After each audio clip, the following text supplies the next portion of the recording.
ថ្វាយប្រគេន10ព្រះភិក្ខុសង្ឃដែលតបចាំប្រវត្តិសាស្ត្រអស់ត្រីមាសកន្លងផុត3ខែកន្លងផុតនេះហេតុដូច្នេះហើយយើងខ្ញុំក៏សូមផ្អែកទៅគុណបិណ្ឌរតនត្រ័យនិងគុណបិណ្ឌវត្ថុដ៏ស័ក្តិសិទ្ធិជួយតបតាមថែរក្សាអស់លោកអ្នកយាយតាជាពុទ្ធបរិស័ទកុមារាកុមារីគ្រប់ជាន់ថ្នាក់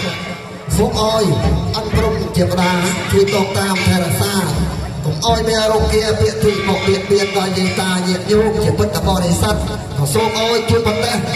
នៅពុទ្ធពរទាំងឡាយព្រះប្រការគឺអាយុ